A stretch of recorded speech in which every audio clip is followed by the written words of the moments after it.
Let's go over the structures of the spinal cord. We can see that we have our gray matter on the inside of the cord, right here. And the gray matter consists of posterior horn, an anterior horn, and a lateral horn on this model. You can see the ventral rootlets exiting the lateral and ventral horn, and the the dorsal rootlets exiting the posterior horn. The two halves of gray matter are connected in the center by the gray commissure, which surrounds a central canal that goes right down here. And then the surrounding white matter is divided into posterior, lateral, and anterior white columns.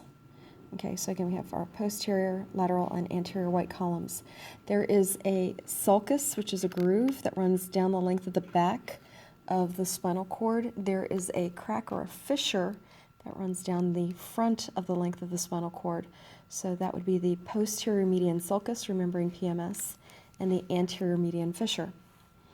The ventral rootlets join to form the ventral root. The dorsal rootlets are part of the dorsal root. Here we have a swelling in the dorsal root, which is the dorsal root ganglion, and that is a collection of nerve cell bodies where the dorsal and ventral roots join together. This area right here is the spinal nerve. The spinal nerve quickly branches into a dorsal ramus, which supplies skin and skeletal muscles for the back. And then we have two little branches. We have one that's closer to the spinal cord and one that's farther away.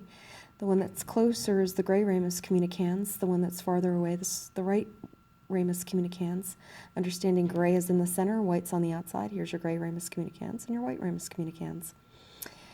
This other portion is the ventral ramus, and the ventral ramus is not only going to go to the skin and skeletal muscles of the front of the body, but all of your organs as well. And those are the structures of the spinal cord. Understanding that sensory information comes in through the back, we sneak sensory in the back, and we motor out the front to catch the bus. So sensory information comes in, motor information goes out. On this particular model, again, we can see the gray matter, our posterior, lateral, and anterior horns of gray matter connected in the center by the gray commissure. Here you can actually see the central canal. Here we have our posterior median sulcus, our anterior median fissure. Easy way to tell which is anterior and posterior is, again, looking for that dorsal root ganglion. This would be the posterior column of white matter, the lateral column of white matter, the anterior column of white matter. Again, our posterior median sulcus, our anterior median fissure. These are the dorsal rootlets, which are part of the dorsal root, the ventral rootlets, which join to form the ventral root.